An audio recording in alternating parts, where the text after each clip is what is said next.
When creating characters, there are so many routes you can go with it. For me, I would say that one of my favorite types of characters are foils. To quickly define a foil, it's just one character who contrasts with another character. I wouldn't say that they're opposites of each other, but more so in the sense that their views are put up next to each other. You see how a certain ideology or thought could propel them forward. You know, how they contrast from one another despite being in a similar situation. Okay, enough with all the textbook talk. Let's show some examples of foils in media. And by the end of this, you could probably best understand what foils are in your OCs.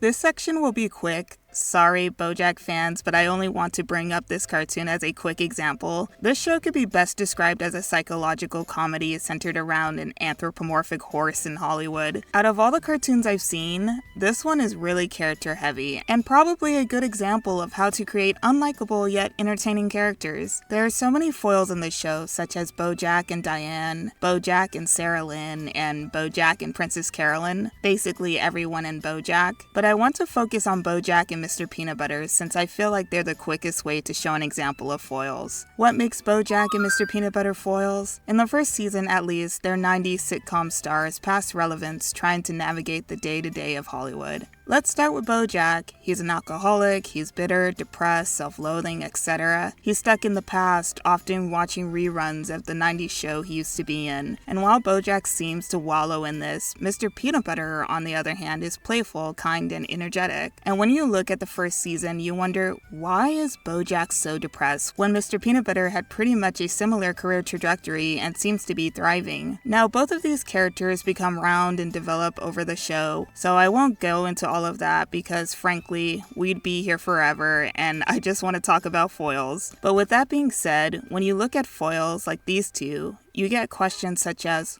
what happens when a character has a similar background, and what do they do with the stresses of life? It's also a fun exploration to see how they contrast. How do they choose different paths? How do their traits differ from one another? And what are their goals? And how do they react to the systems in place despite being somewhat similar? All great questions for foils. Okay, so by now you probably have a couple of OCs that you've created in mind that you can see as foils. Let's give an example of one cartoon I believe is great at showing this. I know nobody watched this cartoon, but I absolutely love it, and I hate it. It's one of my favorite cartoons despite it being flawed. It takes place 6 months after the movie, and the first season deals with Rapunzel adjusting to her new life in Corona. Yes, that name did not really age well. In the second season, they go outside the kingdom and chase some rocks. No, I will not explain that. Now for the 5 Tangled the Series fans that are watching right now, you're probably wondering which foil I'm gonna bring up. Sorry, it's not gonna be Cassandra and Rapunzel, nor will I talk about Cassandra and Varian. Let's focus on Cassandra and Eugene. And oop, there they go. There goes the 5 Tangled the Series fans. They clicked off the video. But really, y'all need to hear me out. Foils don't have to be as obvious as Bojack and Mr. Peanut Butter. They can be as subtle as 2 characters no one thinks to compare, such as Cassandra and Eugene. So what makes them foils? They're both characters who want to be royal guards despite the captain of the guards not wanting them to. Cassandra has been training with the guards since she was 6 years old, and when I was 6, I was eating crayons. You're telling me that she was training with the guards at 6 years old? But despite this, the captain of the guards, yes, that's his name, refuses to let her join, claiming she isn't ready. Plus, that's her dad, so I could see how he doesn't want to turn Cass into a nepo baby. One quote that really nails the struggle home is in the episode Great Expectations. No matter how much I want it or how hard I work, his standards for me are higher than they are for anyone else. So that's Cassandra. What about Eugene? For him, it was aptly pointed out that he does absolutely nothing for the kingdom. No job, no motivation, just a bum, kind of like a Discord moderator. I could say that I'm a Discord mod. So while job exploring, he figured out he'd make a good royal guard because, in his words, I tried to have a normal job, but I'm just not great with authority. Being a guard, I am the authority. Plus, I'd look great in a uniform. Funny enough, Eugene and Cassandra have the same op, the captain of the guards. He even says to Eugene, "You are a loathsome, pathetic excuse for a human being, and it is my full intention to make your life a living nightmare."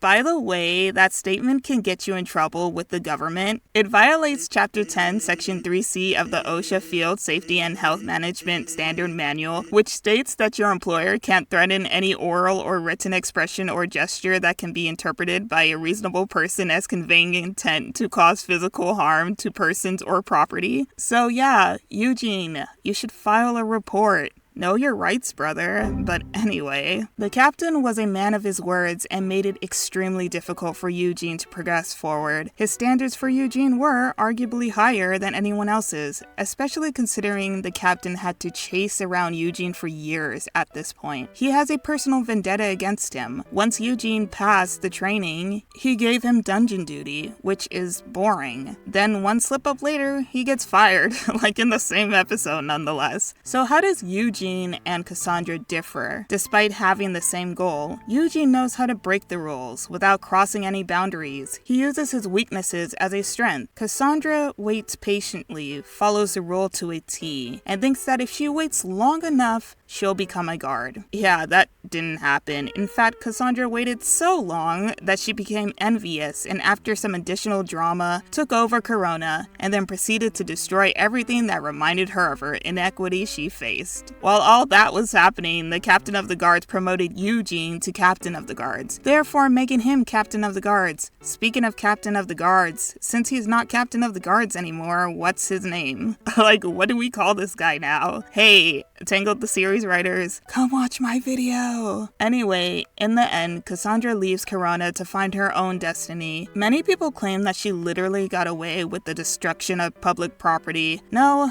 basically domestic terrorism. But I'd argue that it's not what she got away with, but more what she didn't achieve. She never became a royal guard, and she'll never be a royal guard. Eugene, of all people, became it. And that's the fun part about foils. There's no one way a character can react to a situation. And if I'm being honest, I don't think the writers intended for Eugene and Cassandra to be foils. It just kinda happened throughout the story. So when you create your story, it doesn't have to be that their backstory is similar. It can also be that their goals could be similar. And also, don't be afraid to make a foil a character you like. If you watch Tangled the Series, it's clear that Cassandra is the writer's pet. She has so much screen time, has all the powerful ballads, and has the most interesting character development out of everyone. That being said, they had enough restraint to show that actions have consequences, and though that's a character they liked, they didn't shoehorn in a magical Deus Machina ending for her. I mean, it's hard because we love our own characters, but true love is not giving them everything they want. Don't be afraid to write characters that fail, and find new paths. Okay, guys, I have one more example for you, and then you'll be free to go create your own foil OCs if you don't have any already. Yeah, I'm gonna make a section dedicated to my book and talk about my OCs who are foils. Mainly, I'm just showing you that you don't need $1 million and 5 writers to do it. You can have foil characters in your comic, indie game, novel, or whatever you're making. That being said, I have several foils, and just like Tangled the Series, most of them come unintentionally. So, 2152, the Trifold article, is a sci-fi adventure set in a post-apocalyptic world. Every character tries to carve their own path and discover themselves in a place that is pretty much against their survival, whether it's social, economic, or literal. Also, there are rocks involved in this story too. And no, I won't explain it. Anyway, it's a struggle. For today, let's focus on the foils that are Hippie Girl and Emmett. What makes them foils? They're formal criminals trying to readjust after probably the worst mistake they made when they were 12. What did they do when they were 12? They robbed some people. Some people got really hurt. Like, really hurt. They got sent to juvie for 5 years. They're back, and everyone still hates them for it. Like, pretty much everyone in City 2. So now, they have to grapple with this thought. How do you rectify goodwill while everyone hates you for something you did 5 years ago? For Hippie Girl, she pretends that people don't hate her. She'll show up uninvited, talk to you like you're her best friend, and try to do the right thing despite knowing that most people would still dislike her regardless. It is a fruitless endeavor of trying to gain goodwill despite no one trusting her. Emmett, on the other hand, stays to himself. He talks to nobody unless it's Hippie Girl or Gioni. He spends time reading medical books to appear smarter than others. Deep down, he fears being disliked. He'd rather run and hide from his problems than confront them head on. They both fear being disliked, but they take the situation and handle it differently. So now, with these fears realized, how do they deal with it? Emmett decides to leave City 2 alongside Gioni and Kathy, but Gioni asks Hippie Girl to join. She gets upset and says, Emmett and I, we've been trying to clean up our act and stop getting into trouble. Well, that's what we agreed to, but it seems like someone can't cut their old habits. Hippie Girl believes that if she stays long enough, do the right thing by being an upstanding citizen, she could possibly get into everyone's good graces and be liked. Emmett believes that it's a lost cause. He needs to leave and meet new people who don't know about his past. Then he could be liked that way.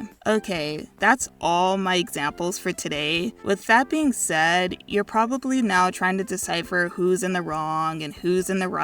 Is it Bojack, or is it Mr. Peanut Butter? Is it Eugene or Cassandra? Is it Hippie Girl, or is it Emmett? That's not really the point. The point is just to create contrasting characters. By having foils in your universe, it can really help bring more clarity to your character's personality traits. It helps amplify traits, motivations, and outcomes. It's part of the journey to see how characters could succeed or fail in trying to achieve something, and it becomes so much more fun when it's two characters you have that are foils. Please comment down below if you have any foils in your story. I want to hear about all your OCs and how they're foils to each other. Yes, I read all the comments. And yeah, that's it. That's the entire video. If you're curious about my web novel, it's a book that's fully illustrated and animated per page. I know after hearing the video, you're wondering what chapter these quotes are from.